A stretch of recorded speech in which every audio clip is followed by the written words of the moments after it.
please note that what they are doing is completely unrelated to the official part, which is the game. During the game,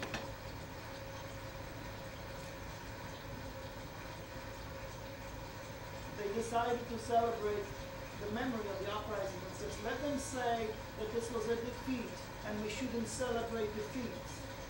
But our club, called Śląsk Wrocław, is proud of Warsaw insurgents. Now this is 70 years after the uprising, and it is not even in Warsaw, it's in Silesia. Normally, soccer hooligans of Śląsk Wrocław beat up soccer hooligans of Legia Warszawa. That's what they do. They can't do it at the stadium because of the police. They meet somewhere in the city and slug it out. You can, if you Google soccer hooligans and enter the club names, you will even have video clips of them beating each other up. However, they are united in their admiration of the uprising.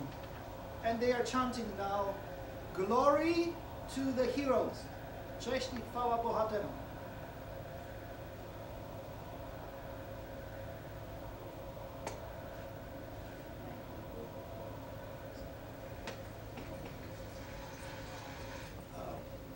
I just wanted to show you the atmosphere among kids who care.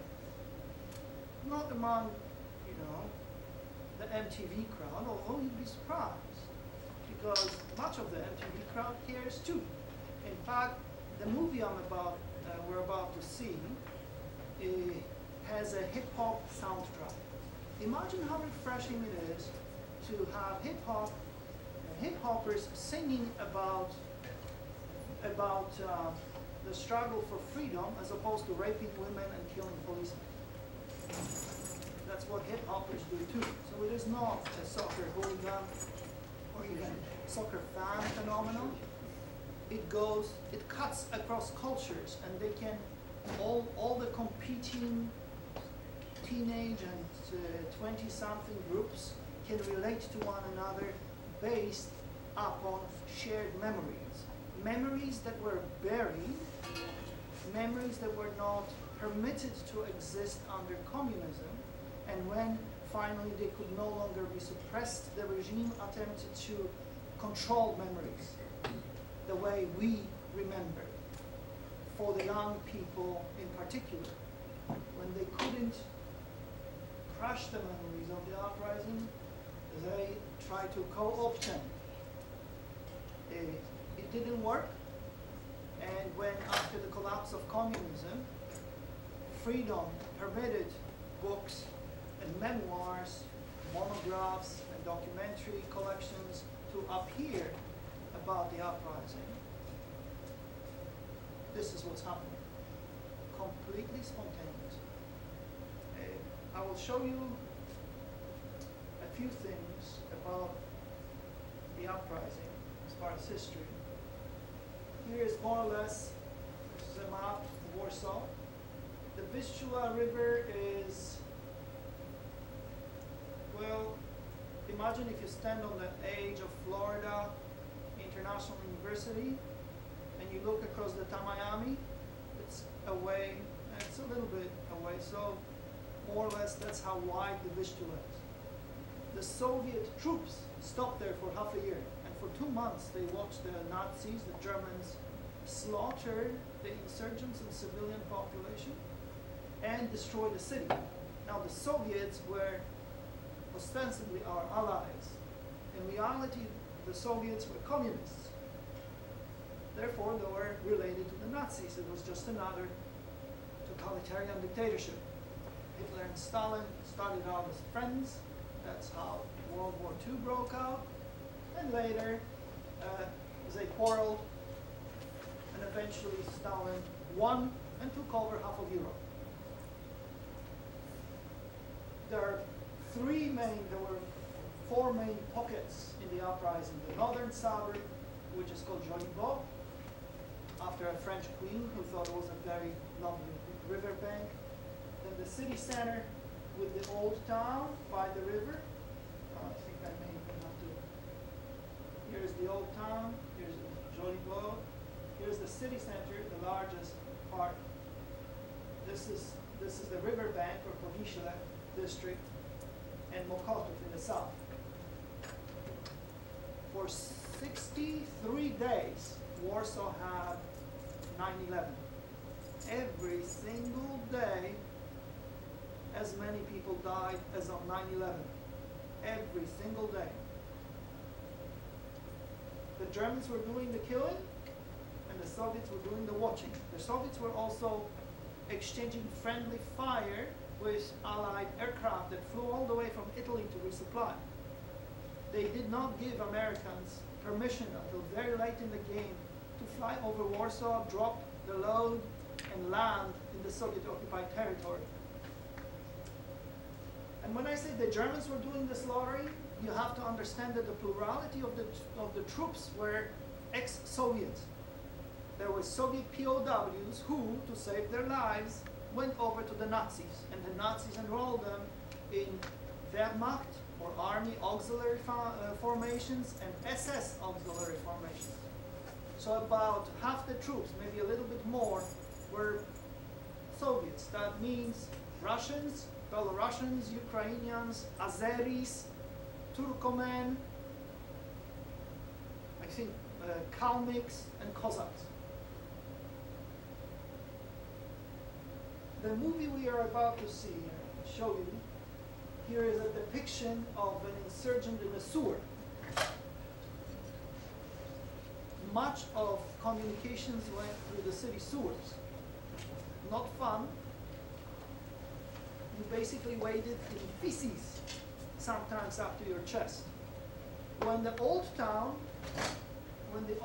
fell, after 30 days of fighting, and the old town is smaller than the campus at FIU. The Germans drove their tanks into churches. It took 30 days to dislodge the insurgents from the old town alone. Almost the entire garrison, 1,000 survivors.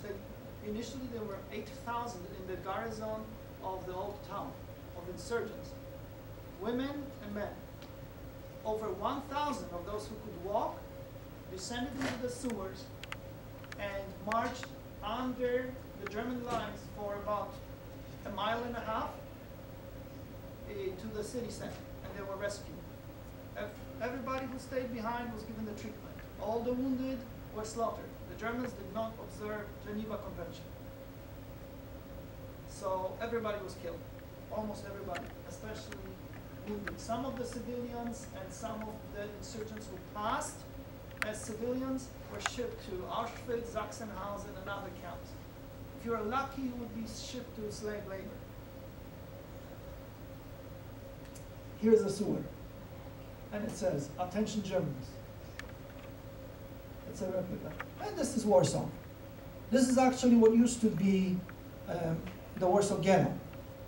So the fighting there commenced during the Warsaw Ghetto Uprising in April '43. The Warsaw Uprising commenced on August 1st, 1944, and it terminated on October 2nd, 1944. Around Warsaw, you can see graffiti like this. It says right here, "Old Town, we shall guard you faithfully," and you have a bunch of body like this. It is entirely spontaneous. Grassroots, spontaneous. Politicians try to join. Some of them are disingenuous. They are booed out. For instance, if left-wing or liberal politicians come to the cemetery to celebrate, there's always a great bash on August 1st. 200,000 people converge on the main military cemetery in Warsaw to pay respect at 5:10 p.m. every August 1st. If politicians who are disingenuous show up, they are booed. It's not very pleasant because it's a cemetery, but that's how the public reacts to them. In particular, leftist and liberal politicians.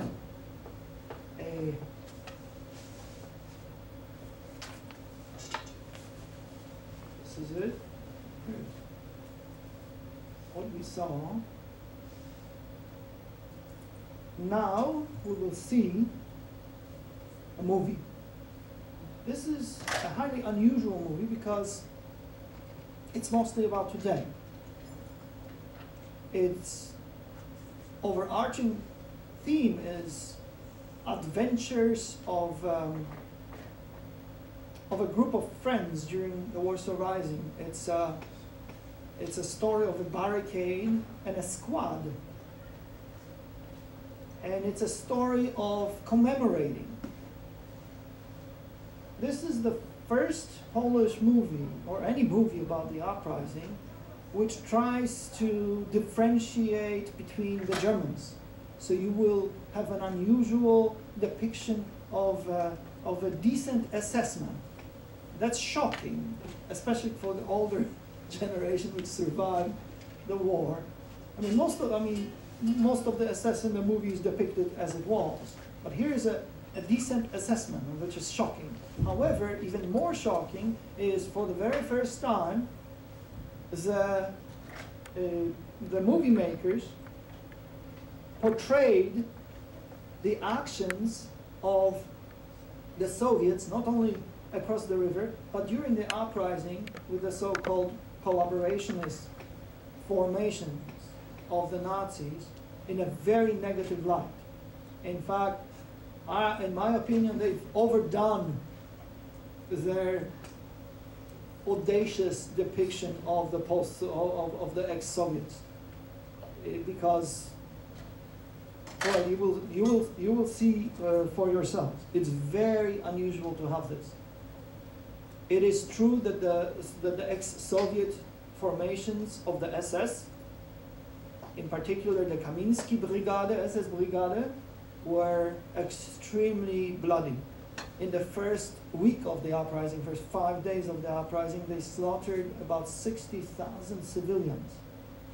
There is an argument that had the auxiliaries and the regular SS not focused on killing and robbing women and children, they could have probably made much more progress. I'm not saying they could have defeated the insurgency in 6 days, but if you don't busy yourself killing civilians and cutting people's fingers off to get their wedding bands, then you have more time to slug it out with the insurgents.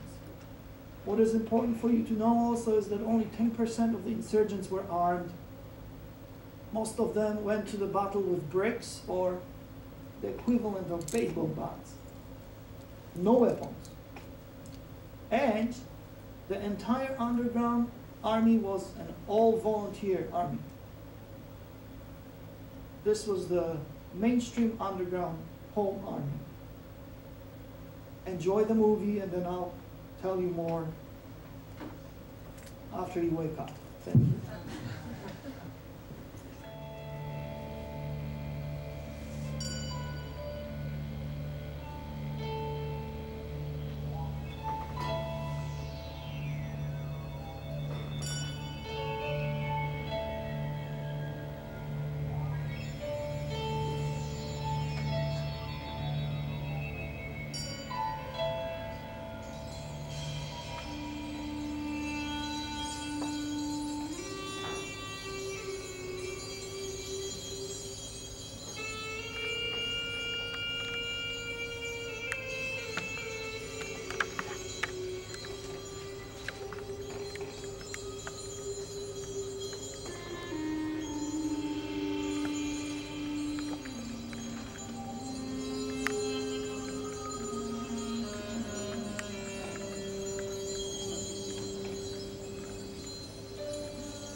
9 sierpnia. Niby zwyczajny dzień, niepokojąco spokojny, ale do wieczora swe żniwo zbierze śmierć. Tak. Dziś coś się wydarzy. Polska walcząca Polska, Armia Krajowa, jest rzeczywistość siostra. Niech żyje Polska, jak krzyknęła Linka, niech będzie niepodległa, jak marzenia Nila. Świat zapomina, zamiata pod dywan, ciężkie historie o bohaterskich czynach. Taki już klimat, weź zatrzymaj się na moment. Coś ci opowiem, jak Niemcy szli na wolę. W te poranki sierpniowe, beznie zmienił się człowiek, tyranii oddał głowę. Po co to wszystko? Pałacyk Michla, Życia, Wola, bronią chłopaki od parasola. Grupa załoga wali do szkopa, mausery grają i w tak i na opak. Choć już opadł, to wolności nie oddał, bo przecież wolność od Boga w darze dostał. To krew i łzy, cierpienia dla wolności, ci piękni ludzie bez straty tożsamości. Sierpniowe niebo w blasku promieni, to numer dla tych, którzy o tym zapomnieli. To krew i łzy, cierpienia dla wolności, ci piękni ludzie bez straty tożsamości. Sierpniowe niebo w blasku promieni, to numer dla tych, którzy o tym zapomnieli. Na Mokotowie już płoną kamienice, straszą z gruzy przeklęte szubienice. Huczą bombowce, murmują tygrysy, wołań o pomoc i tak nikt nie usłyszy. Wśród zniszczy ciemnisty, bez krzyży, bez niczy. Nie ma litości, wszystko jest dziś niczym. Wielcy przodkowie, kompania warszawianka, rok Miszpilecki honorem udowadnia. Gdzie wartość, gdzie cena, gdzie cel, gdzie duma. Liczę, że kumasz, jak nie to weź się bujaj. Historia, która zostawia nam przesłanie, być lepszym, być sobą, szlachetnym być jak kamień. Sierpniowe niebo wciąż piękne pozostanie, ziemnym wspomnieniem taki losu testament. Leje atrament dziś ku pamięci wielkich, choć często tacy mali, a za nas polegli. To krew i łzy, cierpienia dla wolności, ci piękni ludzie bez straty tożsamości. Sierpniowe niebo w blasku promieni, to numer dla tych, którzy o tym zapomnieli. To krew i łzy, cierpienia dla wolności, ci piękni ludzie bez straty tożsamości. Sierpniowe niebo w blasku promieni, to numer dla tych, którzy o tym zapomnieli. Zawołanie paintballowego parku rozrywki imienia Powstańców Warszawskich.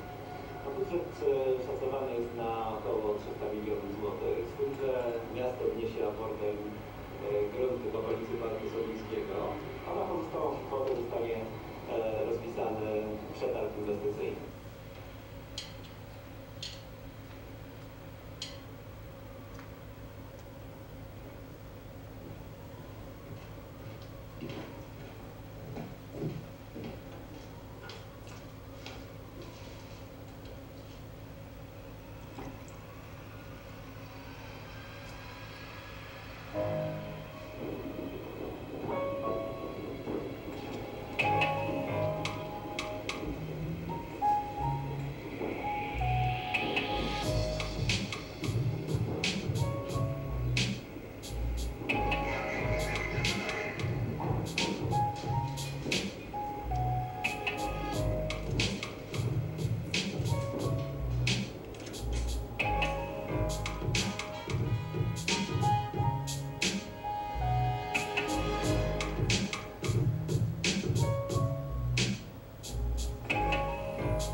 Czarna sobota na woli. Rozpoczyna się masowa rzeź ludności. Jej ofiarą pada w kolejnych dniach około 40 000 mieszkańców dzielnicy. Tylko nieliczne udaje się zbiec ku Śródmieściu i ulicy Okopowej. Niemcy podpalają zdobyte rejony woli.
Panie Janku, co jest, gumę pan złapałeś? Jeszcze dobrze nie zaczęliśmy, pan już przerwę robi?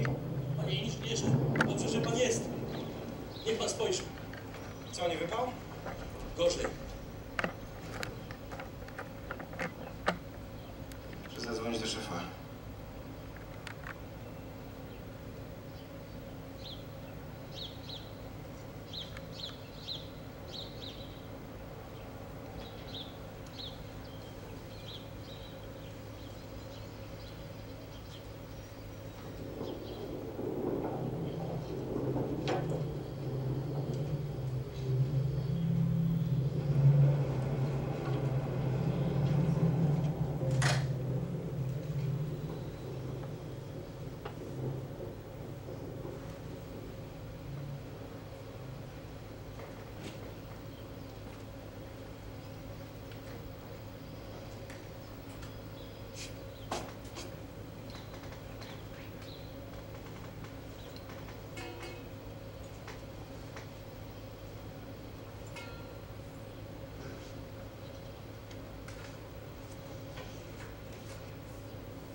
Czterysta 50 dzień w ukryciu.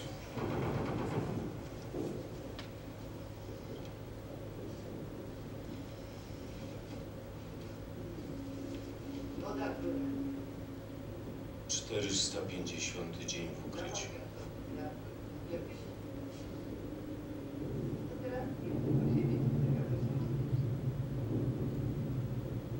Chciałem do powstania. Nalegałem, nie odpuszczałem. I niejedno bym potrafił. Dawałem sobie radę z bolszewikiem w 1920, to jeszcze teraz ze Szkotem też bym sobie poradził. Ale nie i nie. Że niby ja za stary jestem.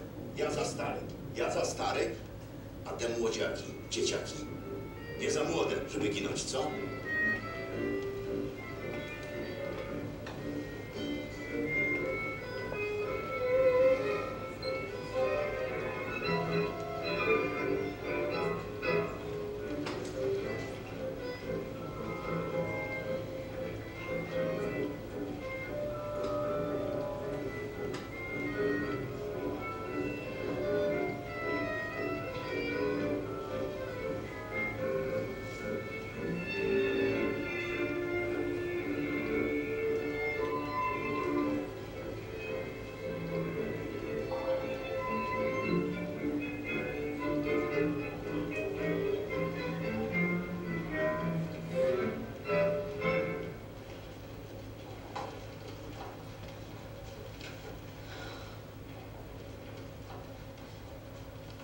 To już jutro.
miał.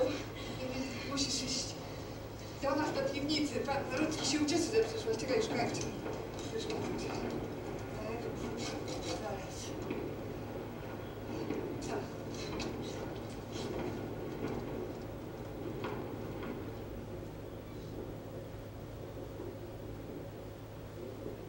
5. dzień powstania.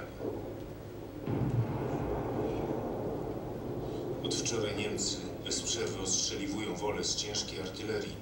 Są więc tu wszyscy z naszej kamienicy, którzy nie opuścili Warszawy. Nawet dozorca, niemiecki konfident, który wydał wielu porządnych ludzi w ręce gestapo. No podziwiałem go, proszę. Gotuszy, no moje ty się budził. Siadaj mu. Dziaduniu, walczymy. To najpiękniejsze chwile mojego życia. Ale dlaczego? Dlaczego ty, moja mała dziewczynko? Pan Bóg dał ci talent do innych rzeczy. Bo już na pewno nie do wojowania.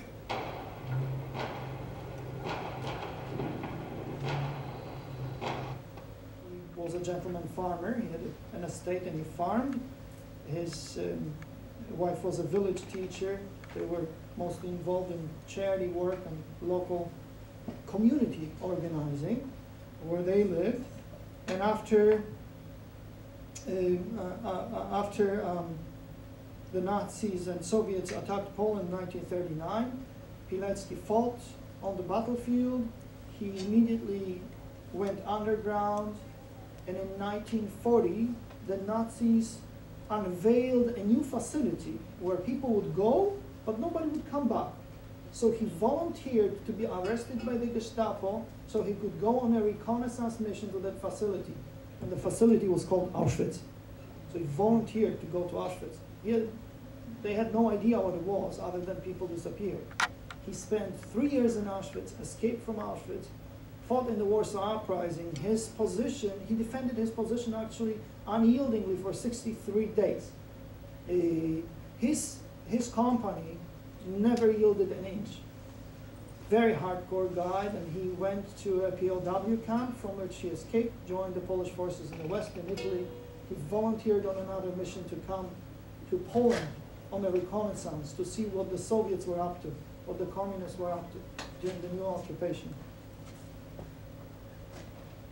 Captain Pilecki was captured in 1947 and he was executed as an American spy by the communists. And the person who was most instrumental in his torture and in the death sentence was at that time Communist Poland's deputy prime minister.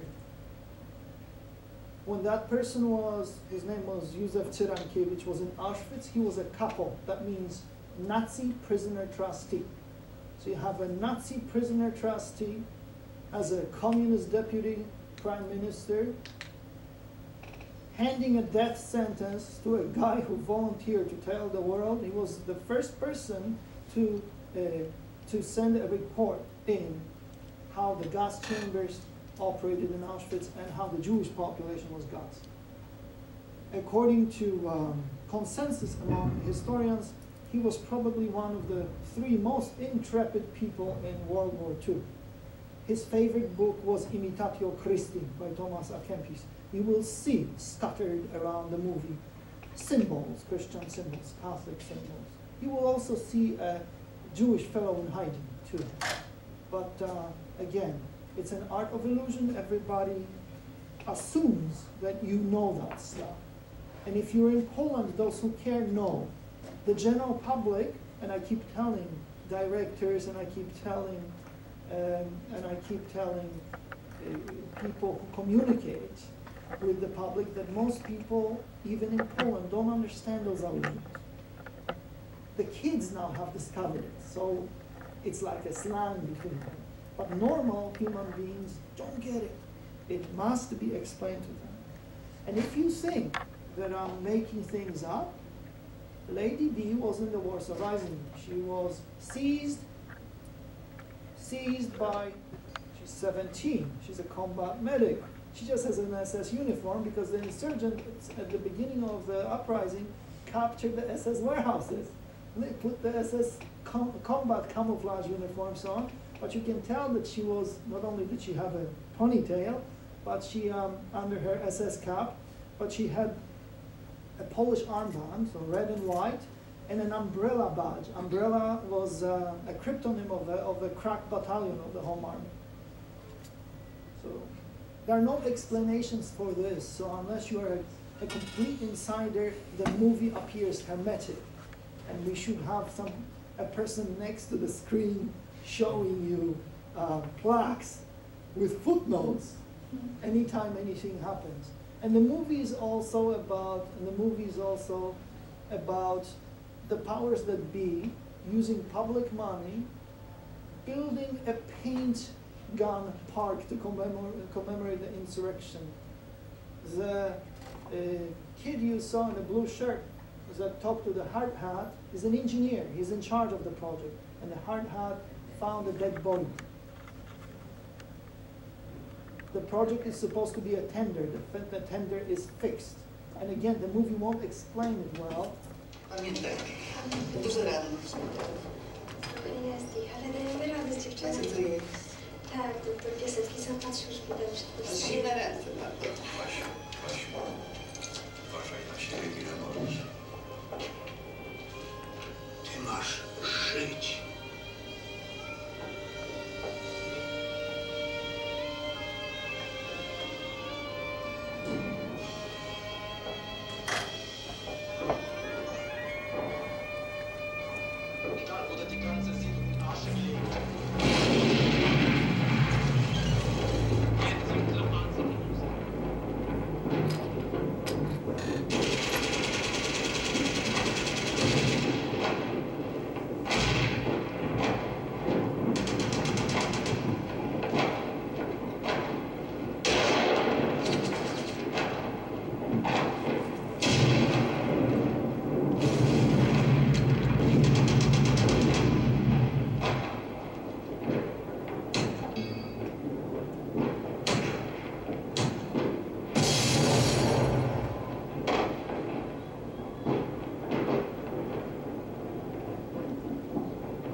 Co ty tutaj robisz? Ej, dasz po co ci lusterko? Dawaj.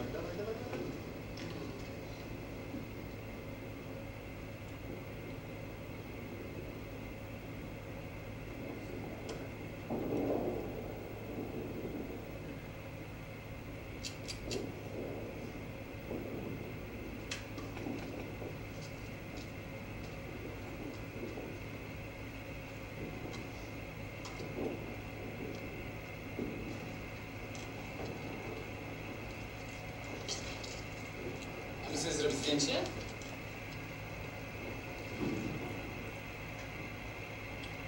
A wy co tak stoicie?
No cóż, my Polacy do powstań to szczęścia nie mamy. Albo za wcześnie, albo za późno, albo źle przygotowane. No, ale jeśli tym razem przegramy, to... Niemcy nie przebaczą. Mogą się tylko bardziej wściec i na nas odegrać.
Przy służbie SS. Szybko idziemy.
Albrecht złożyć przysięgę Jego Królewskiej Mości i Królestwu Polskiemu jako swemu przyrodzonemu i dziedzicznemu panu oraz okazywać się na przyszłość posłusznym Jego Królewskiej Mości we wszystkim, jak sprawa należy księciu wasalnemu względem swego dziedzicznego pana.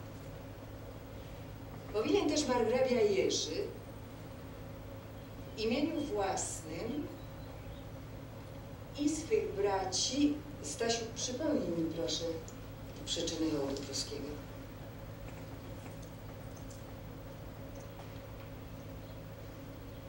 Siadaj. Powtarzam. Powinien też margrabia Jerzy w imieniu własnym i swych braci dotknąć proporca choroby.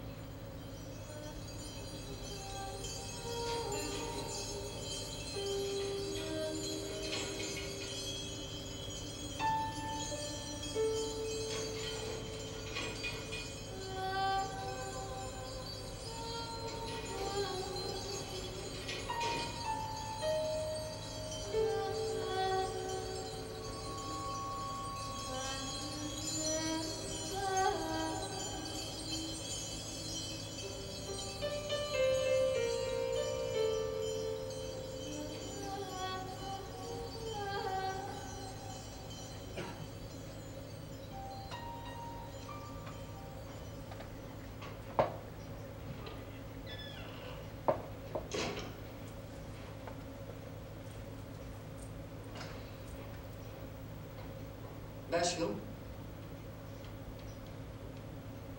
Tak? Odejdź do mnie na chwilę. Mamo, jestem zmęczona. Możemy porozmawiać jutro przy śniadaniu? Daj mi chociaż buzi na dobranoc. No dobrze.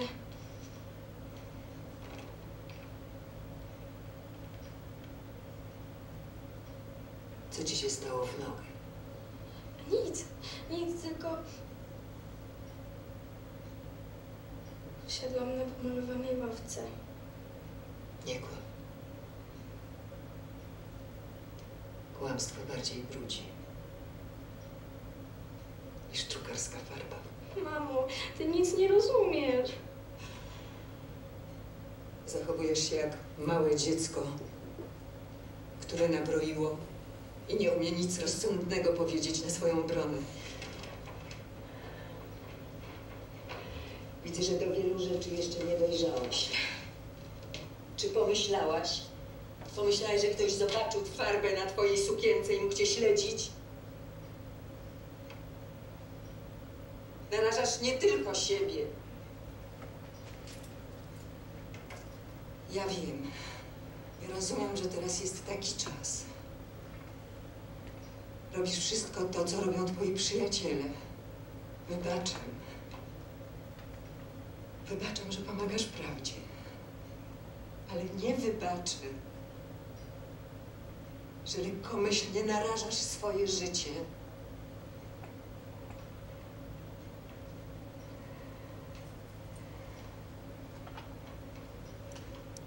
Z tym Stasiem rozmawiam oddzielnie. Nie, mamo, proszę, tylko nie to, naprawdę, ja obiecuję, że będę codziennie myła podłogę. Tylko proszę cię, nie rób mi wstydu. A zmądrzejesz?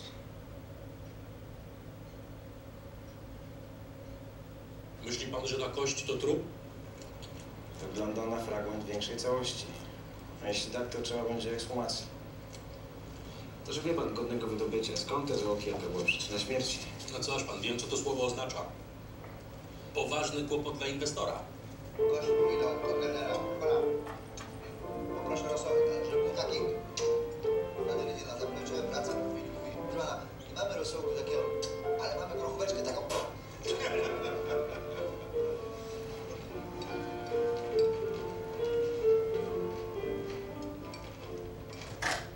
Powiem, że ona musi tak pitolić, bo własnych myśli nie spływać.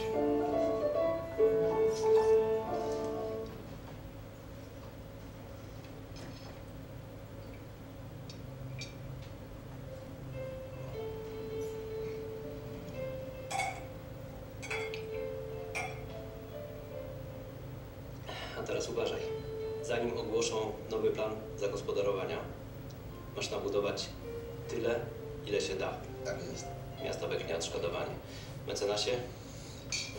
Tutaj mamy pełną antydatowaną dokumentację. Warunki zabudowy, pozwolenie na budowę, opinia konserwatorska, weksel na 1 000 000 złotych. Jaki weksel? Zdzisiu? Musimy sobie ufać. Że tutaj czytelnie imieniem i nazwiskiem, a tutaj seria i numer dowodu osobistego. Aha, i top secret. Żadnych pismaków, żadnych afer. Cała sprawa musi zostać załatwiona po dżentelmeńsku. W białych rękawiczkach. No, Wasyl, no. Znacie mnie nie od dziś. W firmie nie zawalałem. Teraz Co tam w życiu osobistym? No, syn skończył MBA w Stanach, a wnuk ma już 7 lat. No, dzisiaj akurat mam urodziny, więc jadę do niego zaraz po się spotkamy. Kłania się małemu dwuju, fascynowa jak? Fotogeniczna? Gdzieś tu miałem zdjęcie. Syn w tych sprawach jest bardzo wybredny, o, proszę bardzo. No, tylko pogratulować. Miss Polonia. Dobra, dla ciebie 10% i koszty, a to dla małego na prezent od wujku. Nie, Wacek, no przecież naprawdę głupio mi to przy... No dobrze, tak, dla małego co? Dobra.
closer to himself.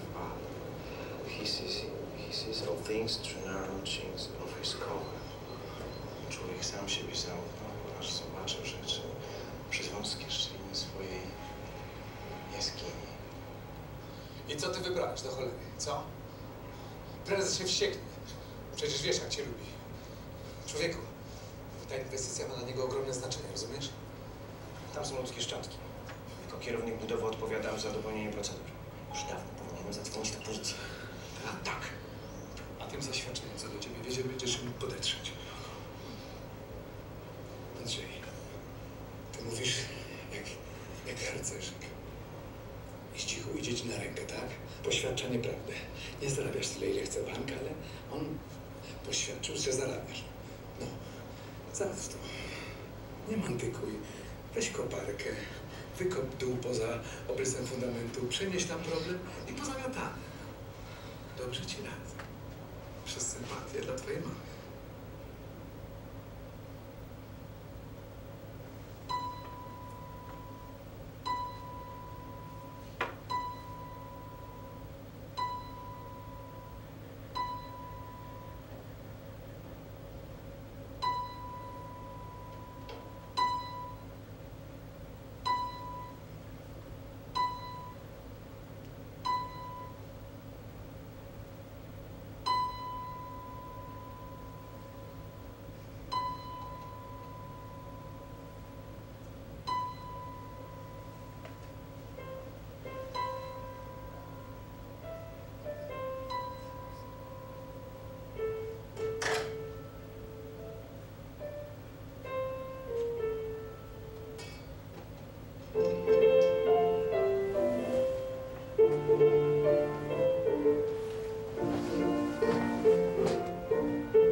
Tam na marginesie ktoś napisał ołówkiem jakby pamiętnik z powstania czy okupacji.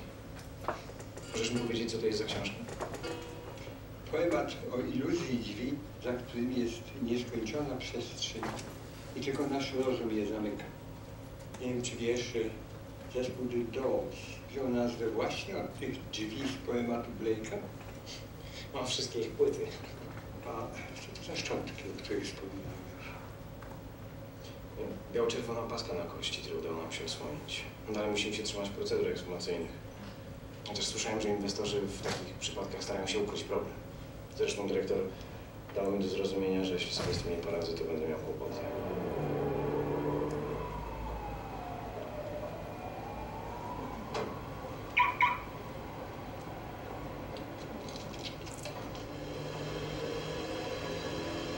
Sprzedałem mu temat.